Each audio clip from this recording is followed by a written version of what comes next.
They say silence is golden, but sometimes silence is not an absence of sound. It is the quiet, methodical gathering of a storm, the patient drawing of a breath before the world is torn asunder. For Elara Vance, silence had become her sanctuary, her armor, and ultimately her weapon. It began on a night that was supposed to be her greatest triumph. The 20th anniversary of Vance and Associates, an architectural empire she had built with her own two hands, her own mind, her own soul. The grand ballroom shimmered with chandeliers and the soft clinking of champagne glasses. Men and women in their finest attire moved through the space, their laughter echoing off the marble floors of a building that Elara herself had designed. She stood near the main stage, a picture of quiet elegance, her heart filled with a rare sense of peace. This night was the culmination of 2 decades of sleepless nights, of sacrificed weekends, of pouring every ounce of her genius into blueprints and steel. Her husband, Julian Vance, the handsome and charming face of the company, walked onto the stage. A hush fell over the crowd. The spotlight found him, and he smiled a smile so brilliant it could blind. Elara smiled too, expecting him to speak of their journey, their partnership, their shared dream, but his eyes did not find hers. Instead, his gaze swept over the crowd and landed on someone else. He extended a hand, not to his wife, but to a young woman rising from a table near the front. It was Serafina, Elara's own protégée, the bright, eager intern she had mentored. As Serafina joined Julian on stage, a confused murmur rippled through the ballroom. She was beautiful, glowing, and her hand went to her stomach in a gesture that was universally understood. Julian's voice, smooth as velvet, boomed through the speakers. He spoke of new beginnings, of fresh inspiration, of the future. And then, with his arm wrapped securely around Serafina's waist, he delivered the killing blow. He announced that he and Serafina were embarking on a new chapter together and that she was carrying the true heir to the Vance Empire. The cameras, meant to capture a night of celebration, swiveled to find Elara. They zoomed in on her face, broadcasting her reaction on the giant screens, flanking the stage for all 300 guests to see. But there was no reaction, no tears, no gasp, no trembling lip. There was only a profound, terrifying stillness, a void where a soul had been just moments before. In that void, she could see everything with perfect clarity. She saw the triumphant smirk on her mother-in-law Beatrice's face from the head table. She saw the pity, the morbid curiosity, the whispered judgments in the eyes of her colleagues and friends. Her world did not end with a bang or a scream. It ended with the silent, collective stare of 100 strangers as she was publicly, meticulously, and silently erased from her own life. To understand the depth of that night's betrayal, you must first understand the foundation upon which the House of Vance was built. It was not built on the old, respectable money of the Vance family name, as Beatrice would have everyone believe. Nor was it built on the easy charm and firm handshakes of Julian Vance. The empire, in its entirety, was built from the mind of Elara. She was the architect, not just of the award-winning skyscrapers that reshaped skylines, but of the very fortune that her husband and his mother so arrogantly claimed as their own. Elara had come from nothing, a scholarship girl with calloused hands from working 2 jobs and a mind that saw the world in angles, lines, and possibilities that others could not. She didn't just see a building. She saw the way light would fall through its atrium at dawn. She felt the flow of people through its corridors. She heard the silent music of its structure. She met Julian in her final year of university. He was everything she was not, polished, confident, born into a world where doors opened with a simple mention of his last name. His family's wealth had been dwindling for a generation, a slow, elegant decline, but the name still carried weight. He was captivated by her fire, her raw, untamed genius, and she, who had spent her life fighting for every inch of ground, was drawn to his effortless grace, the sense of safety he seemed to offer. They married a year after she graduated, and with a significant investment from Beatrice, they founded Vance and Associates. It was Elara's idea, her business plan, her portfolio of breathtaking, innovative designs that secured their first clients. But the name on the door was his. Vance and Associates, Beatrice had insisted. It has a ring of legacy, of stability. Alara, so in love and so grateful for the opportunity, had agreed without a second thought. For the first few years, they were a perfect team. She was the soul, and he was the face. She would spend 100 hours locked in her studio, fueled by coffee and sheer passion, wrestling with physics and aesthetics to create something the world had never seen. He would then take her finished work, dress it in a tailored suit, and sell it in a boardroom with a charismatic smile. She created the value, and he assigned a price to it. And for a long time, Alara believed this was a fair partnership. She didn't crave the spotlight, she only craved the work. Her joy was in the creation, in the quiet hum of her mind, solving an impossible puzzle. She was happy to let Julian be the front man, to accept the awards and give the interviews. It was his world, after all, and she was just grateful to be allowed to build in it. The company grew into a titan. Their signature was Alara's visionary style, a blend of daring organic forms with cutting-edge, sustainable technology. They weren't just buildings, they were landmarks. But with every new success, a subtle shift occurred. Julian began to believe his own press. He started to see himself not as the salesman of Alara's genius, but as the visionary who guided it. He would talk in interviews about his philosophy, using phrases he had heard Alara murmur in her sleep.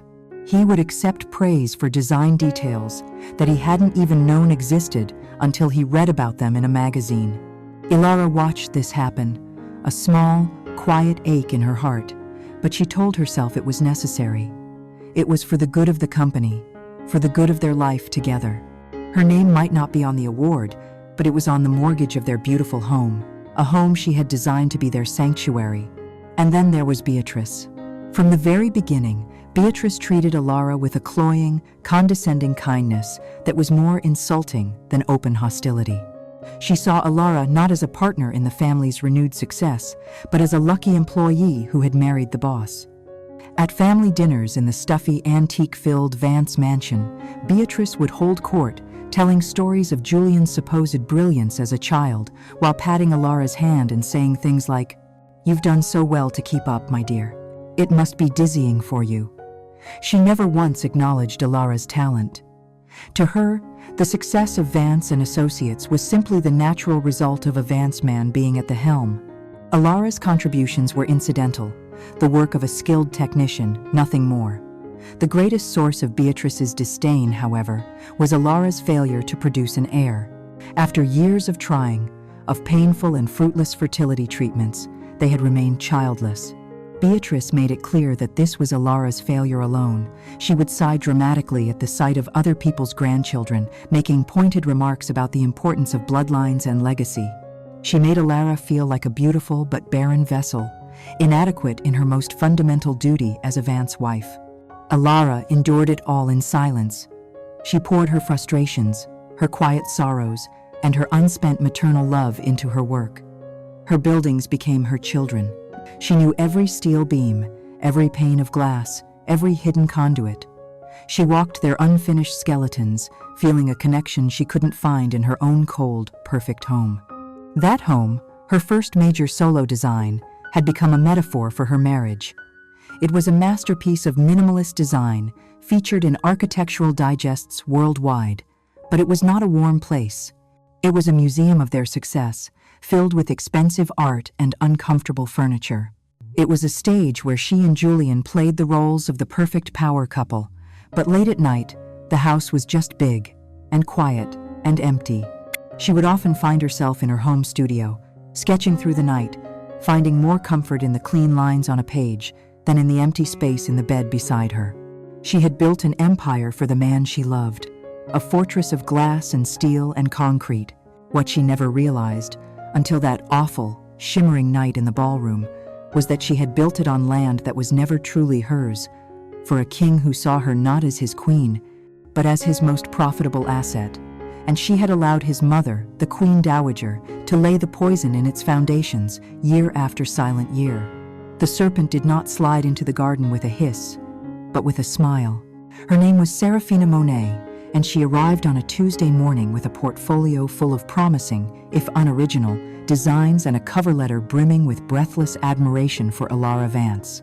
She was young, with wide, earnest eyes and a hunger that Alara mistook for passion. In Serafina's eagerness, in her seemingly insatiable desire to learn, Alara saw a ghost of herself, the girl from a forgotten town who would have done anything for a chance to stand in the shadow of a giant. Alara, a woman who had few true friends and no children, felt an unfamiliar stirring of maternal, sisterly affection.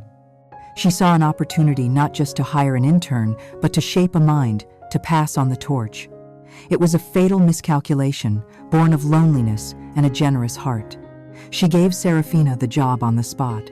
From her first day, Serafina was perfect. Too perfect. She was the first to arrive and the last to leave. She didn't just perform her assigned tasks, she anticipated needs. She would have a fresh cup of Alara's favorite black coffee waiting on her desk before a tough meeting. She would organize research materials in a way that was so intuitive, it was as if she could read Alara's mind. She listened during design meetings with a rapt attention that bordered on worship, her gaze fixed on Alara, nodding at every pronouncement, absorbing every word. Alara was flattered. In a world where her husband was slowly stealing her voice and her mother-in-law was trying to erase her presence, Serafina's open adoration was a balm to a wounded ego. Alara opened up her world to the young intern. She brought Serafina into high-level concept meetings, shared her private notes, and explained the intricate philosophies behind her most famous designs.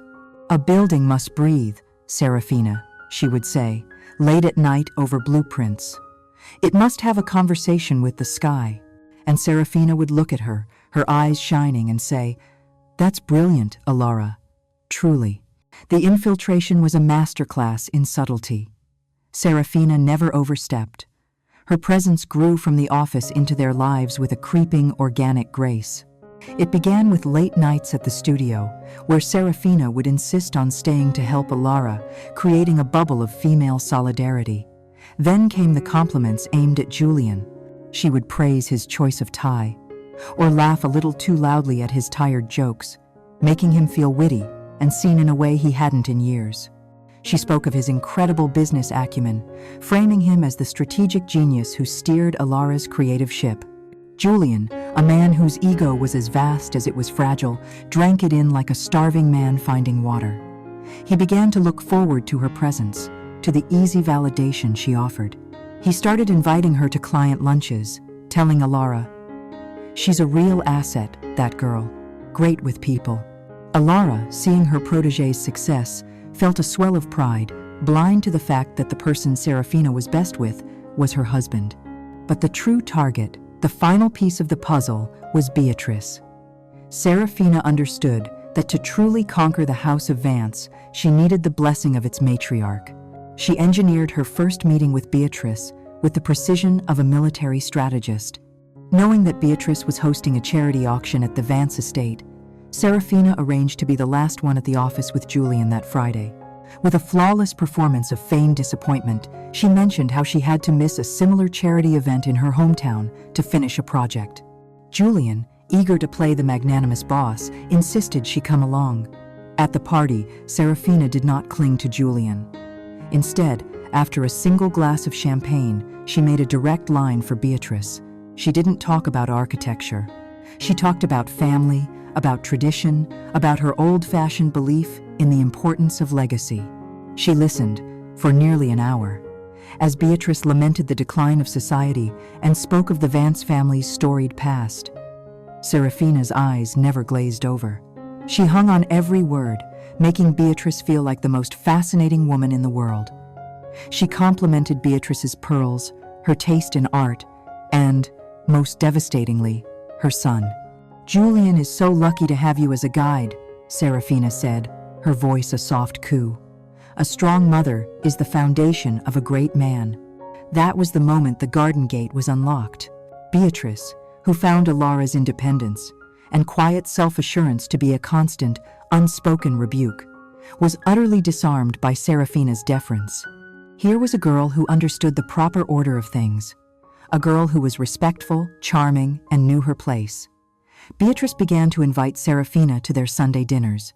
"Oh, the poor thing has no family in the city," she'd say to Alara, a false sympathy in her voice. "It's the least we can do." So Serafina sat at their dinner table, a smiling, pleasant addition, passing the salt and praising Beatrice's roast chicken. She became the perfect guest, a neutral territory in the Cold War between Alara and Beatrice. She would listen to Beatrice's veiled criticisms of Alara's career focus, and then later, she would listen to Alara's weary complaints about her mother-in-law's meddling. She collected their grievances like a bee collecting pollen, storing every confidence, every resentment, every secret frustration. She was building a map of their sorrows, and on that map, she was drawing the path to her own victory. Alara, starved for connection, saw a confidante. Julian, starved for admiration, saw a disciple. Beatrice, starved for control, saw a tool. None of them saw the serpent, coiled and smiling in their midst, patiently waiting for the perfect moment to strike. An architect knows that a structure's most dangerous flaws are not the large, obvious cracks that appear after a disaster, but the tiny hairline fractures that spread silently under the surface, growing with pressure until the whole edifice is compromised. For Alara, the first fracture appeared as a scent. A faint, sweet perfume of gardenia and vanilla on the lapel of Julian's suit jacket when he came home late one night. It was not her scent. When she mentioned it, a playful question on her lips, he simply laughed it off. "Must have been one of the clients at the dinner, darling. You know how those European women are." He was smooth, casual, and for a moment, she believed him. But the scent was the first whisper, the first sign that the walls of her marriage were not as solid as she believed. Soon, the whispers grew louder. There were more late nights, explained away with vague talk of zoning board meetings and demanding investors. There were business trips that seemed to extend by a day or two at the last minute. And then there was the money. Alara, who still reviewed the company's finances with a meticulous eye, began to notice discrepancies. A charge from a high-end lingerie boutique in a city Julian was visiting for a conference. When she questioned him, he produced a flawless story about buying a gift for a client's wife, a cultural necessity, he said, to smooth over a difficult negotiation. He made her feel small for asking, for turning a business necessity into something sordid. "Really, Alara," he said, his voice laced with disappointment. "I'm out there trying to build our future, and you're at home tracking my every dollar like a bookkeeper?" The psychological siege had begun. He was not just lying, he was actively dismantling her reality. One evening, she saw a text message flash on his phone screen as it lay on the coffee table. It was from Serafina, and it said, "Last night was amazing." Before Alara could process the words, Julian snatched the phone, his movements sharp with panic. When he turned back to her, his face was a mask of weary patience. He explained that Serafina had been referring to a major design breakthrough they had made while working late on the new waterfront project. It was a lie, but it was a plausible one. And when he saw the doubt still lingering in her eyes, he changed tactics. He became the victim. "You know, Alara, I can't work like this," he said, his voice soft and wounded. "I can't live with this constant suspicion. You used to be my partner, my biggest supporter. Now, I don't even know who you are." He was a master of this craft, turning her legitimate concerns into proof of her own instability. He made her feel that her intuition was a betrayal of their love. In her growing isolation, feeling the ground shift beneath her feet, she made a desperate, foolish move. She sought counsel from Beatrice. She found her mother-in-law in the stuffy, rose-scented sitting room of the Vance mansion. And without offering specifics, she confessed that she and Julian were going through a difficult time, that she felt a distance between them. Beatrice listened patiently, her hands folded in her lap, her expression a careful study in maternal concern. When Alara finished, Beatrice sighed, a sound like dry leaves skittering across pavement. "Oh, my dear," she said, patting Alara's arm. "Marriage isn't a fairy tale, it's work. A man like my Julian, a leader, he carries the world on his shoulders. He doesn't need to come home to an inquisition. He needs peace. He needs adoration." Beatrice leaned in, her voice dropping to a conspiratorial whisper. "Let me give you some advice. Stop looking for problems, and you might find they disappear. Greet him with a smile. not a question. A man who is cherished at home has no reason to wander. It was a masterfully cruel speech. In one breath, Beatrice invalidated Alara's feelings, blamed her for the marital strife, and planted the terrifying suggestion that if Julian were to stray, it would be Alara's fault. Alara left the mansion that day feeling colder and more alone than ever before. The two people who were meant to be her family were now a unified front, presenting a reality that she simply could not accept. She was being told that the cracks she saw were not in the walls, but in her own mind. The house she had designed with such love, a place of light and open spaces, began to feel like a cage. The silence in the evenings was deafening, filled with unspoken accusations and the phantom scent of gardenias. She would lie awake at night, next to the man who was now a stranger, and listen to the hum of the house. It was in those dark, lonely hours that the whispers in the walls became the loudest. They were the echoes of his lies, of Beatrice's manipulations, of her own suffocating doubt. She was an architect who could spot a structural weakness from a mile away, yet she was being told to ignore the fact that the foundation of her own life was turning to dust. She was being driven mad, slowly and deliberately, and she was beginning to fear that they might actually succeed.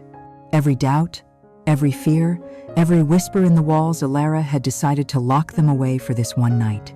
The 20th anniversary gala was not just a corporate milestone, it was her legacy, written in steel and glass across the city. As she moved through the opulent ballroom, the air electric with success, she felt a flicker of the old pride, the old hope. She wore a deep emerald gown, a stark column of color that made her stand out, a queen in her court.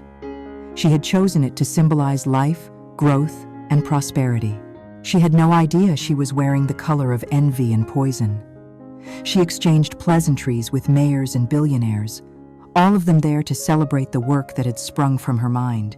For a few fleeting hours, she allowed herself to believe in the beautiful lie she had constructed, that she and Julian were an unbreakable team, that their empire was secure, that her fears were just shadows. The lie was a beautiful, fragile thing, and it was about to be publicly, spectacularly shattered. When Julian took the stage, the room fell into a reverent silence. He looked impossibly handsome under the warm lights, the very picture of the visionary leader. Alara watched from her seat at the main table, her heart beating a little faster, a genuine smile gracing her lips. This was it, the culmination. Julian began to speak, his voice resonating with practiced charisma. He thanked the clients, the partners, the dedicated staff. He spoke of the company's journey, from a humble startup to an industry leader. Alara waited for him to mention her name, to acknowledge the partnership that had started it all. The moment stretched, and her smile began to feel tight, painted on. He spoke of the future, of the need for new energy, and a bold vision to carry the Vance legacy into the next generation. And then he paused, his eyes sweeping the crowd, a theatrical flair he had perfected over the years. And to that end, he said, his voice dropping slightly, "I want to introduce you all to the inspiration for that future." His hand extended, not towards Alara, but towards Serafina. The room watched, a collective ripple of confusion, as the young intern rose and walked to the stage as if she had rehearsed it 1,000 times. She joined him in the spotlight, and Julian took her hand, lacing their fingers together.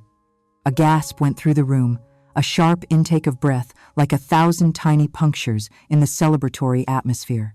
Serafina, radiant and unapologetic, placed her free hand on her stomach. The gesture was unmistakable. It was an announcement, a declaration of war. Serafina is not just a brilliant young talent, Julian continued, his voice unwavering, completely devoid of shame. She represents the vitality and the future of this company. And together, we are thrilled to announce that we will be welcoming the next generation of the Vance family, a true heir to secure our legacy for decades to come. The word heir was a poisoned dart, aimed directly at Alara's deepest wound, her infertility. It was a public declaration of her failure, her inadequacy as a wife. The giant screens on either side of the stage, which had been showing a montage of Alara's beautiful buildings, now showed only one thing: Alara's face. It was a deathly pale, a marble sculpture of a woman. There were no tears, no hysterics.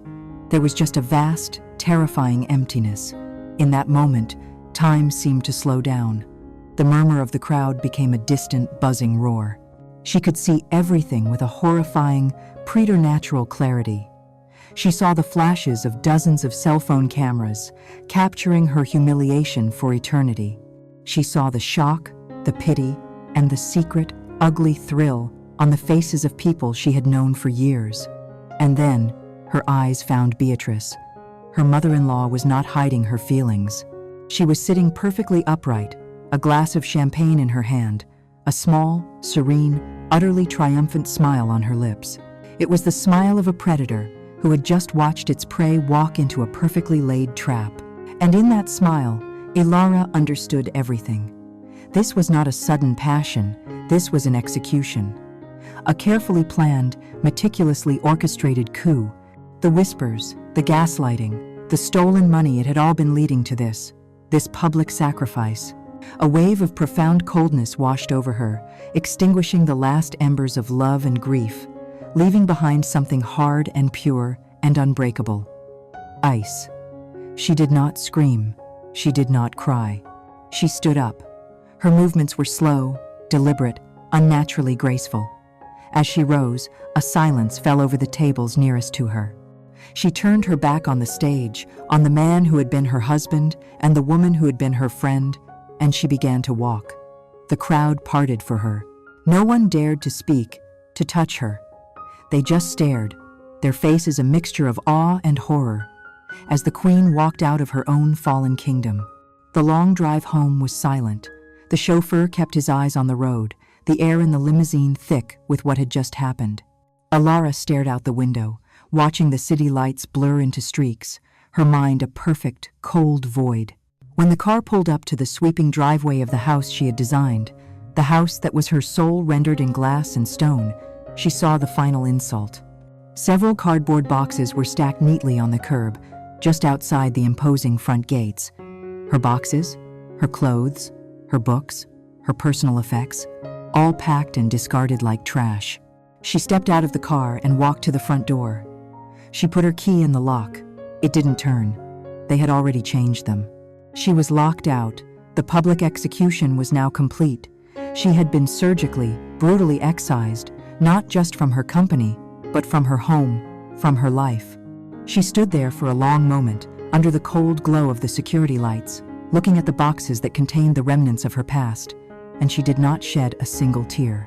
The woman who had lived in that house was gone, and in her place, standing on the cold pavement, a new woman was beginning to form, forged in the fires of the ultimate betrayal.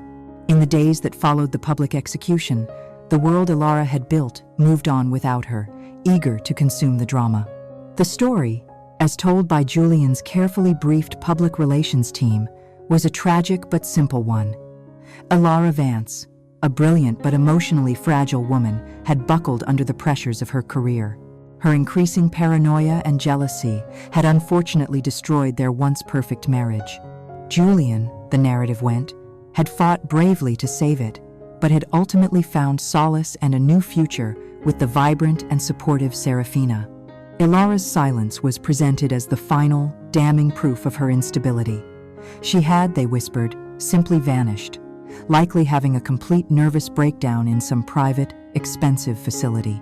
They painted her as a ghost, a tragic footnote in the triumphant story of the new Vance dynasty. Julian and Serafina were photographed at charity events, looking somber but united, the very picture of a couple enduring a difficult but necessary transition. They were building their new life on the rubble of her reputation, and the world applauded their resilience.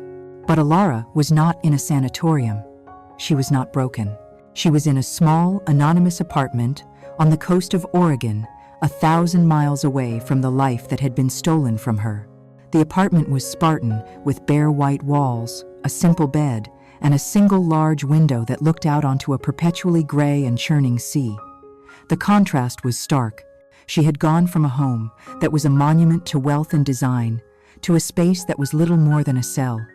And in that cell, she began the slow, painful work of letting the old Ilara die.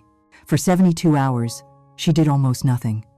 She watched the waves crash against the rocks, their relentless, violent rhythm, a mirror of the turmoil inside her. She ate when she remembered to, simple food that required no thought. She slept for long, dreamless stretches, her body shutting down to process the trauma. She did not cry. The pain was too vast, too fundamental for tears. It was a tectonic shift, a realignment of her entire being. She was not mourning the loss of her husband or her home. She was mourning the loss of the woman who had been foolish enough to build her life on the fault line of a man's weak character. The transformation happened on the fourth day. She was standing in front of the small bathroom mirror, looking at her own reflection. Her face was pale and thin, her eyes were hollow, but they were not the eyes of a victim. They were the eyes of a survivor of a great fire, someone who had walked through the flames and had nothing left to burn. In that moment, the grief, the shock, the humiliation, it did not disappear, but it transmuted. It cooled and hardened, changing from a raging, chaotic fire into a single, concentrated point of blue-hot, silent fury. It was the anger of the creator whose creation had been stolen and defiled. It was the anger of the architect who had seen her masterpiece demolished. And she knew with a certainty that settled deep in her bones that she would not be erased. An architect does not walk away from a ruined structure. She salvages what she can, and she builds something new and stronger in its place. She picked up her phone and made a single call, a number she had not dialed in years, but had never forgotten. The man who answered was David Chen. They had been friends in university, two scholarship kids who bonded over all-night study sessions and a shared, ravenous ambition. While Alara had gone into the glamorous world of high-concept architecture, David had become a quiet, lethal forensic accountant and financial lawyer. He was a man who found poetry in spreadsheets and truth in balance sheets. He was discreet, loyal, and he had a bulldog's tenacity. He was the only person on earth she knew she could trust. His voice was full of shock and concern when he heard hers. "Alara? My God, is that you? Where are you? Are you okay?" Her voice, when she replied, was unnervingly calm. It was flat, devoid of emotion, like the gray sea outside her window. "David," she said, "I am not okay, but I will be. I need your help. I need a general for a war." 2 days later, they met in a dusty, forgotten diner, halfway between her refuge and his city. Alara was unrecognizable. She wore simple jeans, a gray sweater, and no makeup. Her hair was pulled back in a severe bun. She looked like a different person, stripped of all artifice. She had a single leather-bound notebook with her. She did not speak of heartbreak or betrayal. She spoke of strategy. With the cold precision of a project manager laying out a construction schedule, she detailed the events of the last few months, her suspicions, and the final, public humiliation. She wasn't asking for his sympathy. She was giving him a briefing. "They think I'm a mess, David," she said, her eyes fixed on his, her gaze intense and unwavering. "They expect me to be crying in a corner, waiting for a settlement check. They are counting on me being the person I used to be. That person is gone." She pushed the notebook across the table. "I don't want a messy, public divorce. I don't want his money. I want to understand the full scope of the conspiracy against me. I want to know where every single dollar Julian and his mother have moved for the past 5 years has gone. I want a full background check on Serafina Monet, from the day she was born. I want to know who her friends are, where she came from, who paid for her tuition. They have built an entire narrative on a foundation of lies." She leaned forward, her voice dropping to a whisper, but her intensity was terrifying. "I want you to find every single lie. I want you to give me the blueprint of my own destruction, because I am going to use it to architect theirs." David Chen looked at the woman across from him, the woman who was once his bright, idealistic friend. He saw the same brilliance in her eyes, but it was now honed to a razor's edge. He saw a queen who had been overthrown, now planning her return from exile. He opened the notebook, took out a pen, and said, "Where do we begin?" David Chen moved with the silent efficiency of a master craftsman. He assembled a small, elite team, people who operated in the shadows of the corporate world, ghosts who could slip through digital firewalls and extract secrets from the most guarded ledgers. There was Evelyn Reed, a forensic accountant in her late 50s with a mind like a steel trap, a woman who could see the story a company's finances were trying to tell, even when its owners were trying to silence it. And there was Marco Diaz, a retired detective turned private investigator, a man with a patient, watchful demeanor, and a network of sources that ran through every level of the city. Their mission was clear: to dissect the lives of Julian Vance, Beatrice Vance, and Serafina Monet, and to lay their secrets bare on Alara's table. Evelyn began with the company. From a secure, remote location, she delved into the digital architecture of Vance and Associates. On the surface, everything looked pristine, a testament to a thriving business. But Evelyn wasn't interested in the surface. She was looking for the hairline fractures. She found the first one in the discretionary marketing budget, a fund personally controlled by Julian. For years, small but regular payments had been flowing out to a consulting firm Alara had never heard of, a company called Argent Strategies. A little more digging revealed that Argent Strategies was a shell corporation, and its sole director was an old college friend of Beatrice Vance. From there, the trail became a torrent. Money was being siphoned off through inflated invoices, consulting fees for work that was never done, and bonuses paid to phantom employees. It was a slow, methodical bleed, a financial leaching that had been going on for at least 3 years. The funds were then layered through a series of offshore accounts before finally landing in a private trust managed by, and for the sole benefit of, Beatrice Vance. Julian was the hand that signed the checks, but his mother was the architect of the theft. They were gutting the company from the inside, stealing the very profits generated by Alara's genius. This wasn't just a betrayal of their marriage vows, it was a long con, a deliberate and systematic plundering of her life's work. While Evelyn followed the money, Marco followed the woman. He started with Serafina Monet's official story. A bright scholarship student from a small town in the Midwest, determined to make her mark. It took him less than a week to discover it was a carefully curated fiction. Her university records showed mediocre grades. There was no scholarship. Her tuition and expensive city apartment had been paid for in full by an anonymous wire transfer from a bank in the Cayman Islands, the same bank where Beatrice's trust was domiciled.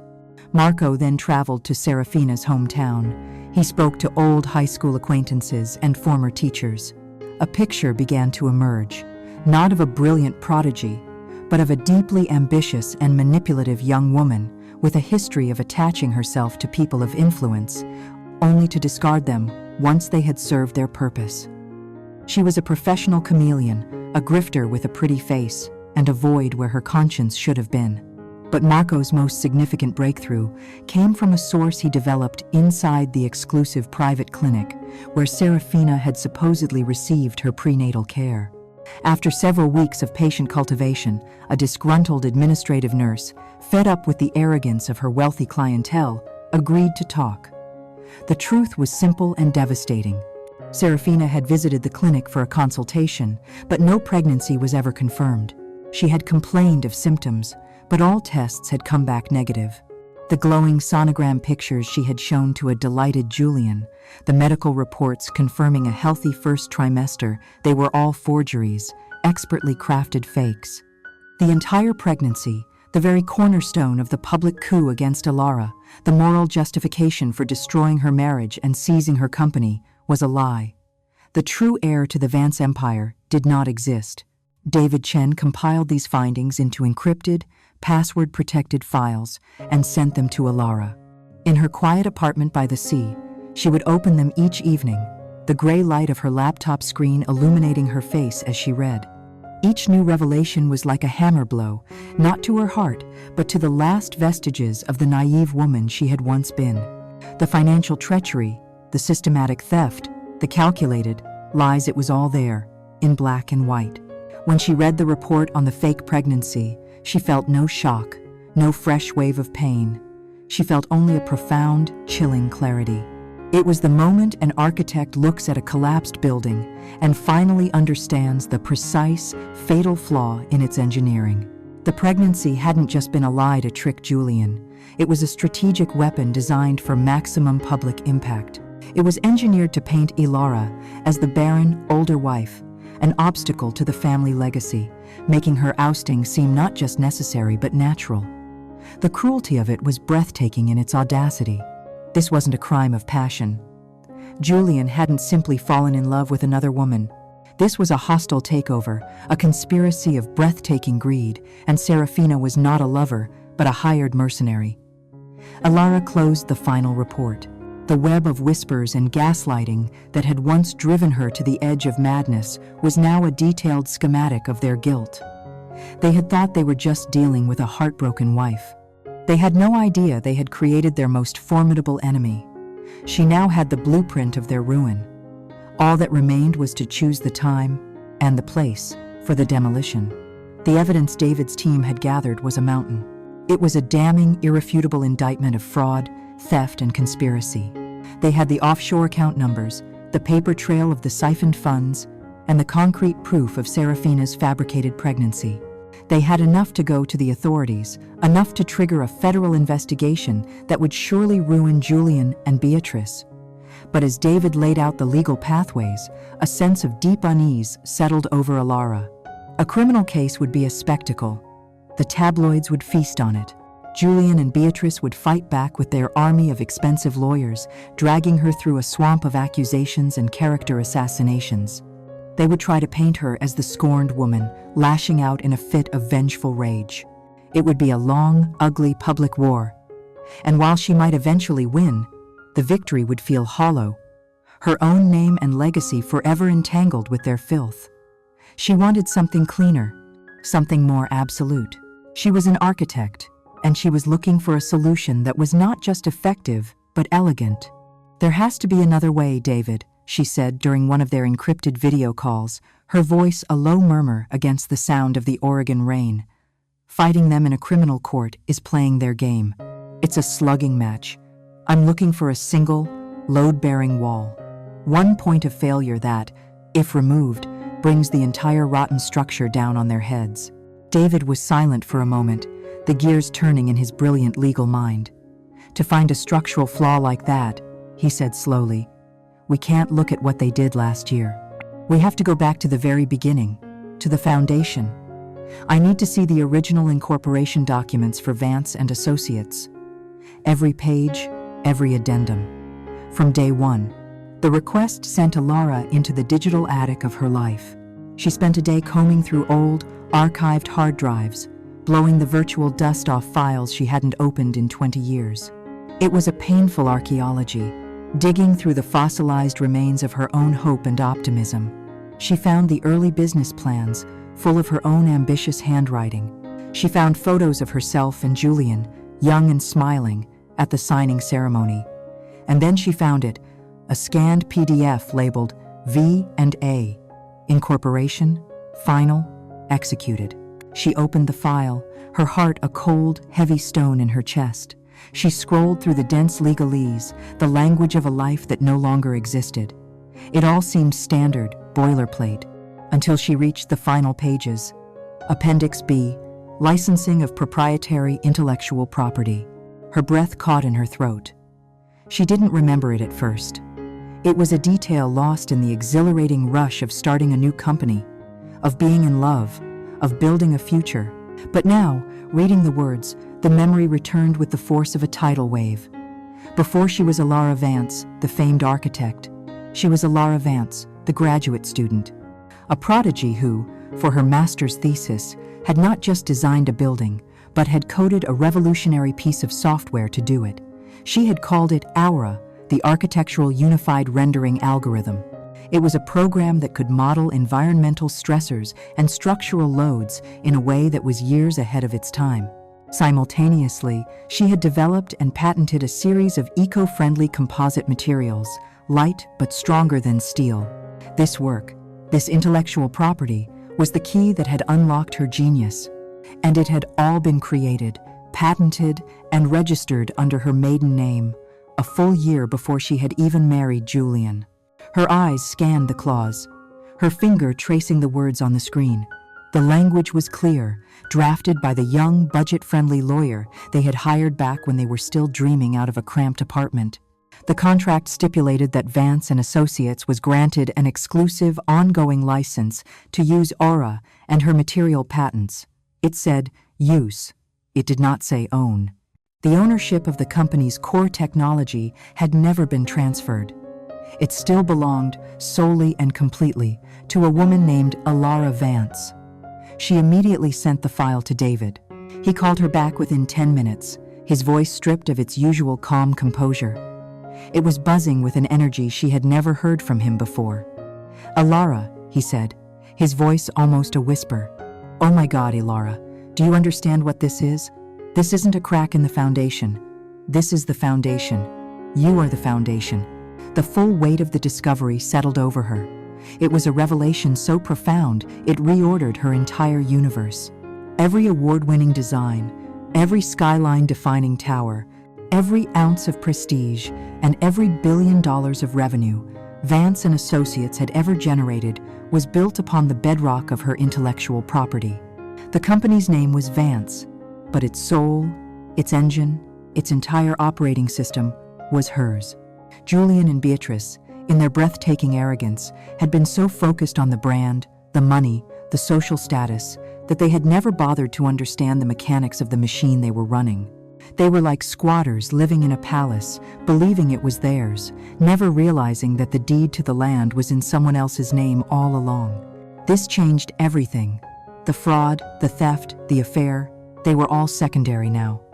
She didn't need to prove they were criminals. She didn't need a jury or a judge. She held a power that was far more fundamental. She had the power to simply turn off the lights, to revoke the license. With a single, legally unimpeachable letter, she could render the entire company technologically obsolete and legally paralyzed, unable to move forward on existing projects or even lay claim to its own portfolio. She could bankrupt them with a signature. A slow smile spread across Alara's face for the first time in months. It was not a happy smile. It was the smile of an architect who has just found the keystone in a crumbling arch. She finally had her single point of failure. She had been searching for a weapon to win the war, and had just discovered that she owned the atom bomb. The first move was a quiet one, delivered not with a shout but with the crisp, cold formality of a legal document. A letter, printed on the heavy, cream-colored letterhead of David Chen's law firm, arrived by courier at the gleaming headquarters of Vance and Associates. It was addressed to the board of directors. It was a formal request for an emergency board meeting, citing the need to expedite the finalization of the post-divorce asset reallocation and discuss the strategic restructuring of key company holdings. The language was deliberately sterile, corporate, and utterly non-threatening. It was a Trojan horse, built of paper and ink.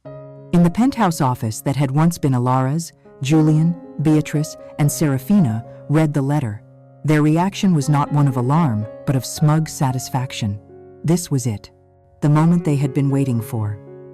After months of silence, the broken little architect was finally crawling out of whatever hole she'd been hiding in, ready to beg for scraps. Asset reallocation, Julian scoffed, tossing the letter onto his massive desk. That's a fancy way of saying she's broke and wants a bigger settlement. She's finally realized she has no power, no leverage. She has to come to us. Beatrice, seated in a plush armchair like a queen holding court, nodded in serene agreement. Of course, dear. She's a designer, not a strategist. She's probably run out of money. Let her have her meeting. We'll be gracious. We'll offer her a small, final payment to sign a non-disclosure agreement and disappear forever. It's cleaner this way. Serafina, who now occupied a newly created position of Director of Future Development, remained silent, but a triumphant glint shone in her eyes. This meeting for her was a coronation. It was the formal acknowledgement of her new place in the empire, the final, public erasure of the woman whose job, husband, and life she had so successfully stolen. They saw the meeting not as a threat, but as a stage for their final victory lap. Their preparations were a study in arrogance. Julian spent the evening before the meeting practicing a speech, a condescending monologue about moving forward and the importance of a unified vision, peppered with thinly veiled insults about those who couldn't adapt to change. Beatrice laid out a severe, dark blue suit, an outfit that screamed old money and absolute authority. Serafina spent a small fortune on a new dress, a statement piece that was both professional and daring, a declaration of her arrival. They were preparing for a surrender, not a battle. Miles away, in a sleek, minimalist suite at a private hotel overlooking the city, Alara's preparations were of a different nature. Her war room had no mirrors, only floor-to-ceiling windows. The surfaces were not cluttered with makeup and jewelry, but with neatly organized binders, each one labeled financials, personnel, intellectual property. She stood before the window, looking out at the skyline she had helped create, a city of steel and glass that stood as a testament to her work. She was no longer the ghost of Oregon. The hollowed-out look was gone, replaced by a chilling diamond-hard focus. She was dressed in a custom-tailored suit of charcoal gray, the lines as sharp and uncompromising as her new resolve. It was not clothing, it was armor. David Chen stood with her, going over the final sequence of events. There was no anxiety in the room, only the calm, quiet hum of a perfectly engineered plan about to be executed. "They won't see it coming," David said, more as a statement of fact than a reassurance. "Their arrogance is a bigger liability than any of the crimes they've committed." Alara simply nodded, her eyes fixed on the distant shape of the Vance and Associates tower. "Arrogance doesn't just make you blind," she said, her voice low and steady. "It makes you stand still. A perfect target." The morning of the meeting was cold and brilliantly clear. The sky was a vast, unforgiving blue.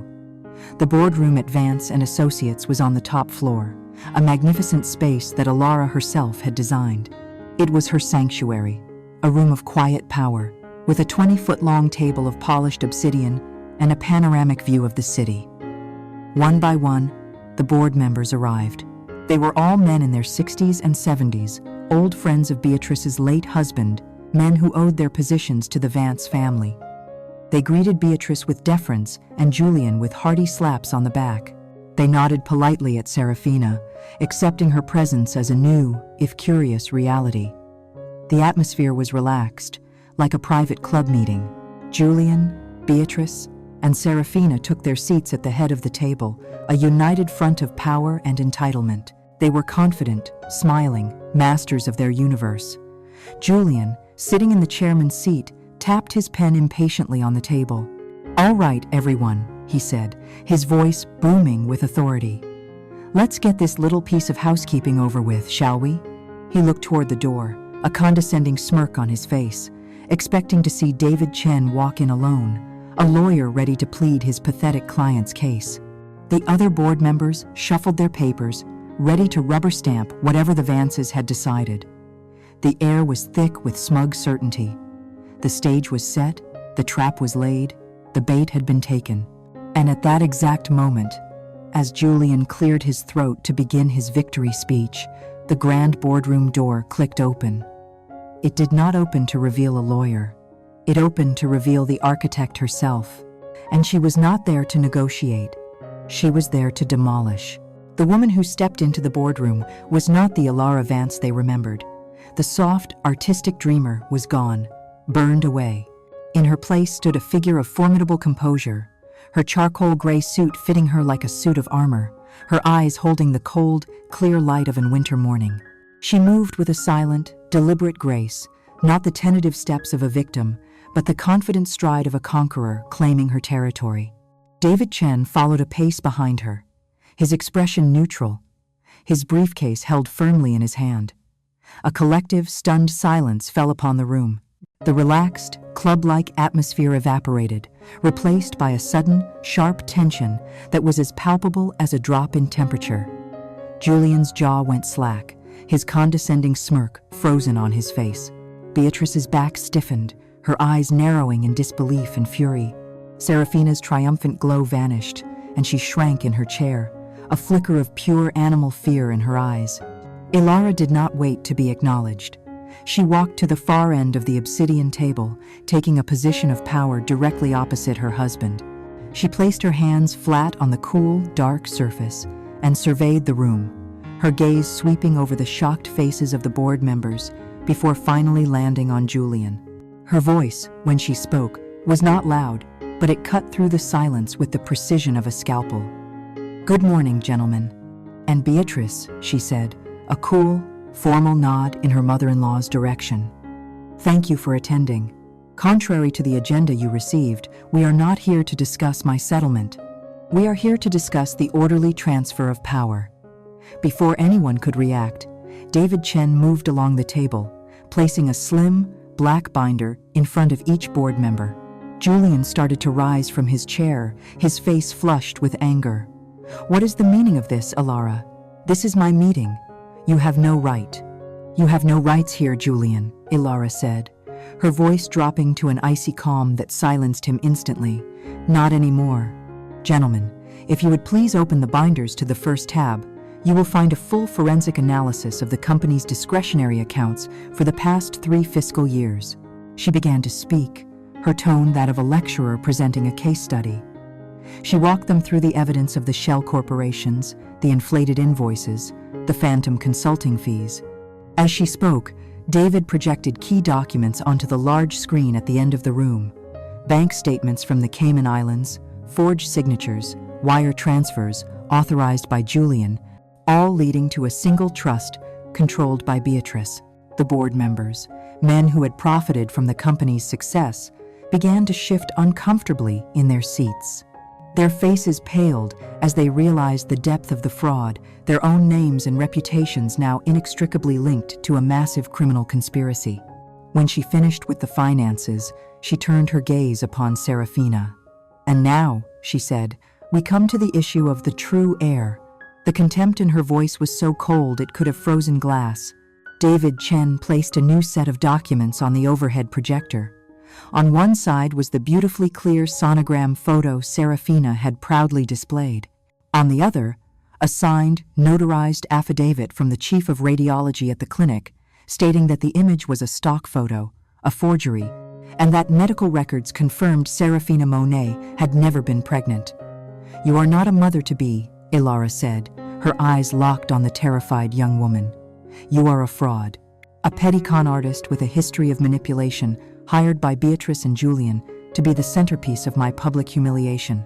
Your entire life story is a fabrication, paid for by the very money they were stealing from this company."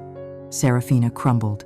A choked sob escaped her lips, and she stared at Julian, her eyes begging for him to save her. But Julian was beyond saving anyone. He was on his feet now, his face purple with rage. "This is slander. It's a fantasy. She's a hysterical, vengeful woman, and this is her pathetic attempt to." Beatrice stood up beside him. "This meeting is over," she commanded, her voice shaking with fury. "You will all leave, now." "I haven't finished," Alara stated, and the sheer, unadulterated power in those 3 words brought the room to a dead halt. She let the silence hang for a moment, savoring their desperation. "You are right about one thing, Julian," she continued softly. "What I have presented so far is merely a story of betrayal and theft. It's ugly, it's criminal, but it's a mess I'm sure you think you can survive. But you've forgotten something. You've forgotten what this company actually is." She paused, letting her words sink in. "You believed this company was its name, the Vance legacy. You believed it was the money in the bank. You were wrong. This company is, and always has been, a collection of ideas. My ideas." She gestured to the screen, where David now projected the legal registration and patent documents for the Aura software and her composite materials, all under the name Alara Vance.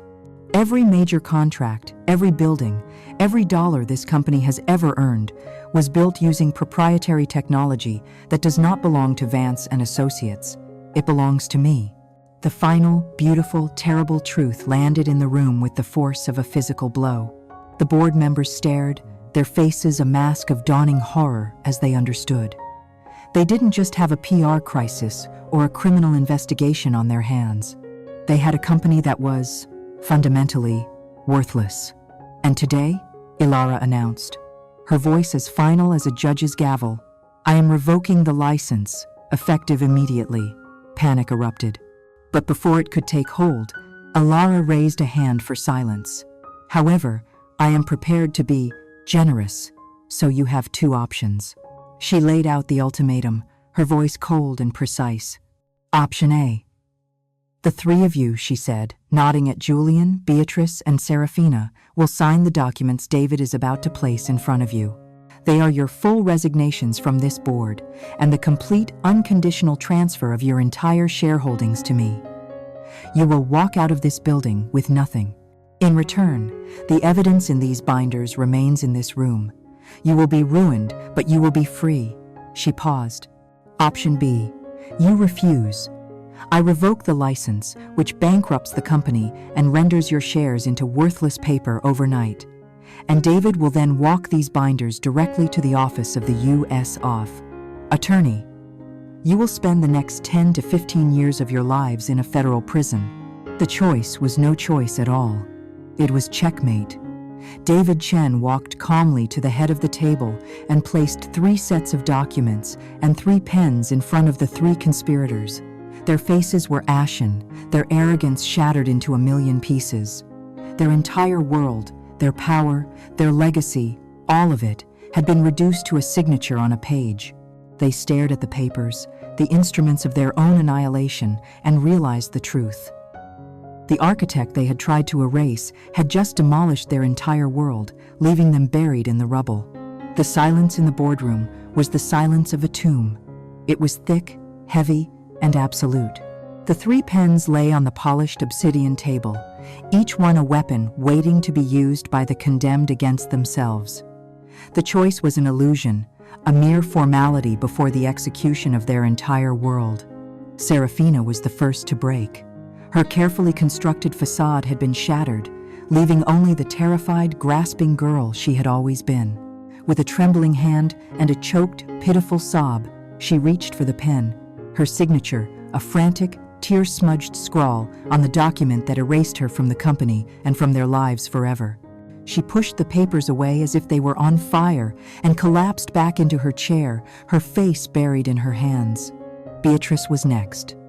Her face was a mask of incandescent hatred.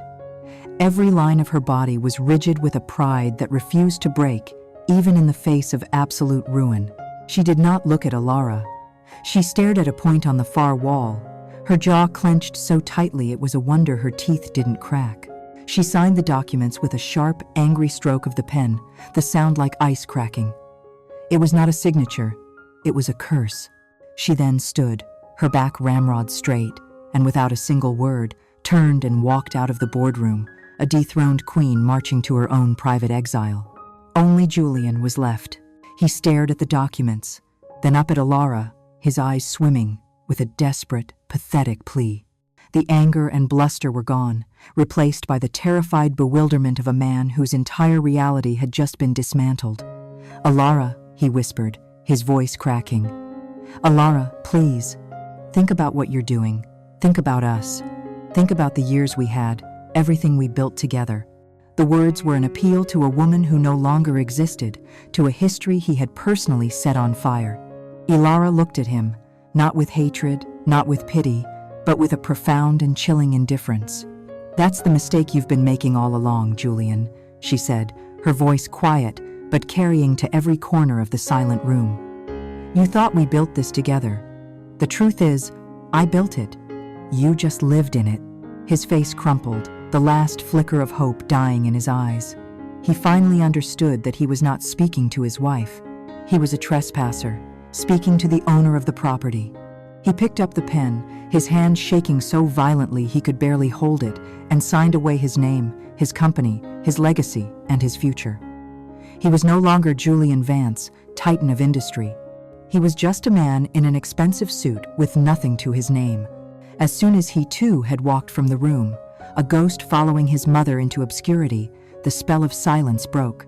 The board members, suddenly animated with a fervent desire to align themselves with the new power, scrambled to pass the necessary motions. The resignations were accepted, the share transfer was unanimously approved. Alara Vance was now the sole owner, chairwoman, and CEO of the company she had founded. Her authority was absolute. The news was handled with swift and brutal efficiency. A press release, drafted by David weeks in advance, was sent out within the hour. It announced the immediate retirement of Julian and Beatrice Vance, thanking them for their years of service. It celebrated Alara Vance's new, consolidated leadership role, promising a bold and innovative future for the company. Serafina Monet was not mentioned at all. She had ceased to exist. The fallout was immediate and catastrophic for the vanquished. The Vance name, once synonymous with high society and architectural prestige, became toxic overnight.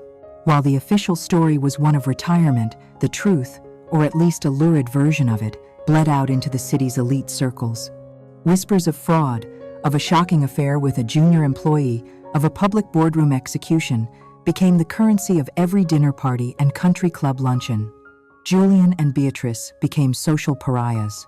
Invitations stopped arriving, calls went unreturned. They were forced to sell their mansion to cover legal fees and personal debts, retreating to a smaller, darker home in a less fashionable part of town. The vast silence of their new life was broken only by the sound of their bitter, whispered recriminations, each blaming the other for the totality of their downfall. They had lost the empire Alara had built, but more than that, they had lost the one thing they truly valued: their status. They were no longer the Vances. They were just nobodies. Back at the tower, Alara moved with quiet purpose. She walked the halls of the company, not as a visitor, but as its undisputed sovereign. The staff, who had been buzzing with rumor and uncertainty, looked at her with a new sense of awe and respect. She called an all-hands meeting in the main atrium. Standing before them, she was a figure of calm strength. She did not speak of the past, of the betrayal, of the drama. She spoke only of the future.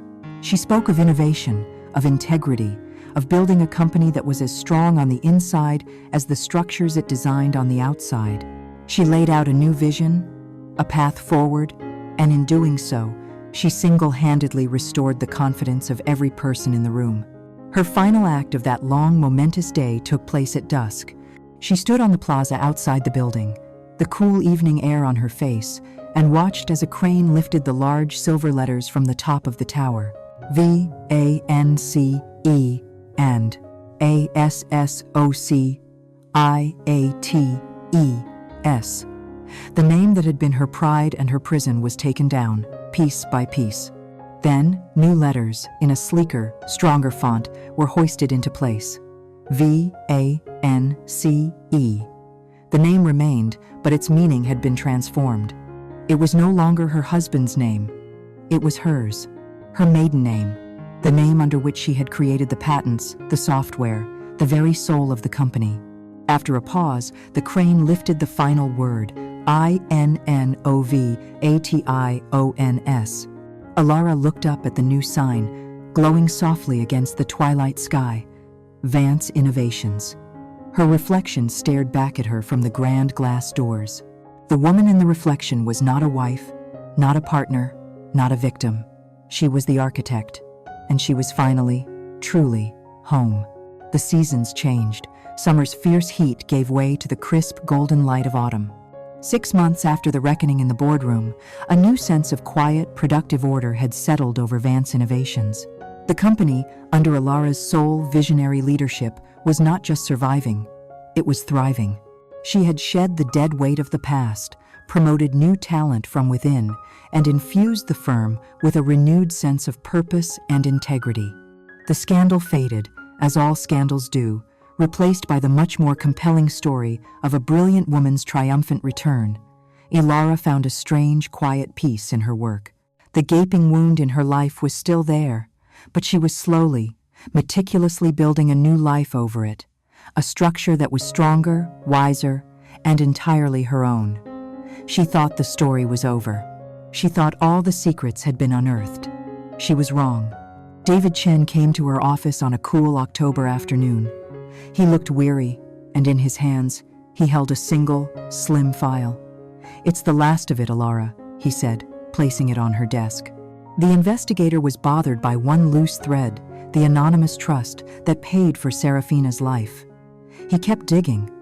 "I debated whether to even show you this. It doesn't change the outcome, but it changes the story. It changes the why." Curious, Alara opened the file. Inside were 2 documents, The first was a copy of a faded birth certificate issued nearly 25 years ago. The space for the father's name was blank. The mother's name was listed as Beatrice DeWitt, Beatrice's maiden name. The second document was a sealed adoption record, showing that the infant girl from that birth certificate had been quietly adopted by a couple from the Midwest with the surname Monet. Ilara stared at the papers, her mind refusing for a moment to make the connection. And then, the final, horrifying piece of the puzzle slid into place, and the entire picture of her betrayal was revealed for what it truly was. A conspiracy so monstrous, so pathologically twisted, that she could never have conceived of it. This was never just about a husband's affair or a mother-in-law's greed. This was about blood. Beatrice, in her youth, had a secret affair and an illegitimate child, a daughter she had to give away to protect her family's precious name, but she never truly let go. She watched from afar as Serafina grew, a secret plan germinating for decades in the dark, fertile soil of her obsessive mind. The entire plot bringing Serafina into the company, pushing her towards a willing and weak-willed Julian, orchestrating the affair. It was all Beatrice's masterwork. Her goal was not simply to oust Ilara, it was to replace the barren outsider with her own secret, true bloodline, installing her long-lost daughter as the rightful queen of the Vance Empire. Julian wasn't the mastermind, he was just another pawn, a useful fool in his own mother's grotesque and epic Game of Thrones, likely never even knowing that the woman he was sleeping with was his own half-sister. Ilara leaned back in her chair, the documents resting on her lap, and looked out the window at the city. She felt no anger. She felt no satisfaction. All she felt was a profound and cavernous sorrow for the sheer, boundless darkness of the human heart. She finally understood the true source of Beatrice's venom, the almost supernatural hatred she had for Ilara's infertility. To Beatrice, Ilara wasn't just an inadequate wife. She was an occupying force, a usurper sitting on a throne that belonged to her hidden blood. Ilara had never stood a chance. She had been fighting not just a cheating husband, but the primal, pathological ambition of a mother determined to reclaim her legacy at any human cost. They say you should never underestimate the fury of a woman scorned, but perhaps the truth is far quieter and far more powerful. Never underestimate the quiet dignity of a person who has endured too much. For when they finally choose to act, their goal is not the chaotic satisfaction of revenge, but the meticulous, architectural precision of rebalancing. They are not seeking to destroy, they are seeking to correct a fatal structural flaw. Ilara Vance had not set out to ruin her husband and his family. She had simply demanded that the world be put back into its rightful alignment, that the Creator should have ownership of her creation. And life, in its infinite and often brutal wisdom, always has the final word. Ilara stood, leaving the file on her desk, a final, ugly artifact of a buried world.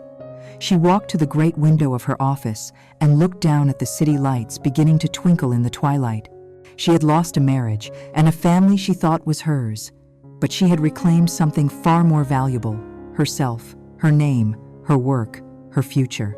The silence in her office was no longer the silence of loneliness or doubt. It was the silence of peace, the silence of a world set right.